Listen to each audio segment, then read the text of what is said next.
probably to your spouse or to your kids or to yourself, if I could just get in the car, I'd drive till I run out of gas.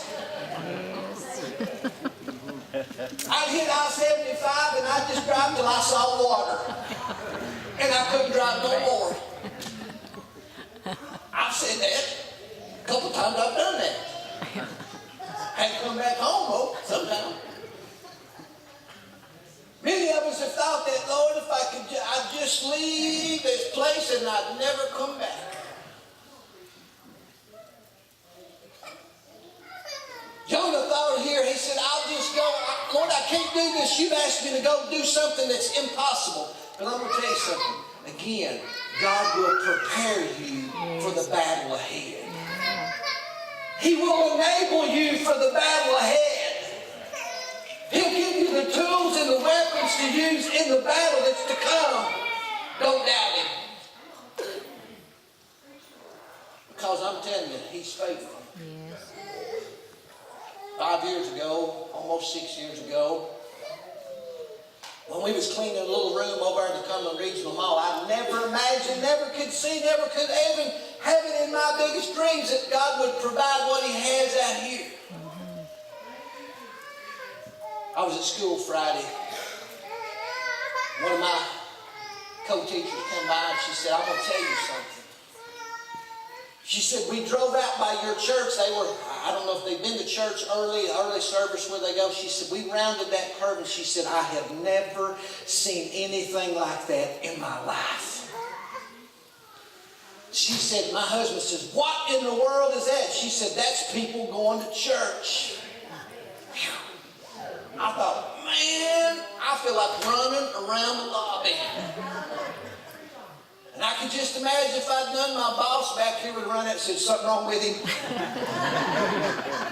Somebody grab him and check him real quick.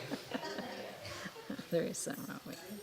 But I thought, praise God, that's what God can do when you're willing to step out. And God says, go.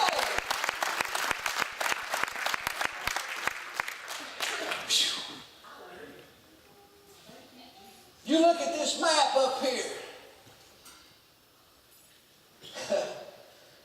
Jonah was going in the complete opposite direction of what God told him to do. Yes. God told him to go to Nineveh, and he turned around and was going 2,500 miles in the wrong direction. God said to go, and he was faithless. His faith was very weak. And he decided, I'll do something on my own. He questioned God's plan. Let me tell you something, folks. I want you to learn this, and I've learned it the hard way. Don't question God. Don't question Him. Don't question Him. You know, over and over and over again, God's proven to be faithful. Many, many times over and over again, God has moved for us. Yet in our little BB of a brain, we'll still question Him from time to time. Jonah questioned God's plan. He was faithless. God told him exactly what to do. He decided, I'll go buy me a ticket and get on the boat. Our second point, running from God is absolutely useless. He tried to go to the farthest place that he could from Nineveh to no avail. He got on the boat, and I can just imagine him saying, well, I got my ticket bought. I'll get on the boat here. We've got away from shore. We're heading out into the sea. How many of y'all ever been on a boat out in the ocean and so far out that you couldn't see the land? Anybody ever done that? Like on a cruise ship or a fishing boat? I remember the first time I ever got on a boat and went out in the middle of the ocean and I couldn't see the land. I'll tell you what, I wasn't real comfortable.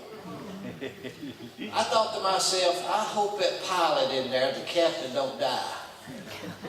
Because I don't know if there's any of us on this boat could get us back to the land. Because you get out there and you don't know what direction did we come from. And you're thinking, oh, Jesus, get us back. I'm thinking, this is long before Jesus take the wheel. If it hadn't been that song, I've been singing, Jesus, take the wheel of the boat. But I got out there in the middle of the ocean and I said, oh, Jesus. That boat started going up and down. And before long, I got sicker than a dog. I reeled my little rod in and I sit down and I thought, oh, man. I almost prayed to die right there on the boat. I thought, I'll just dive right in.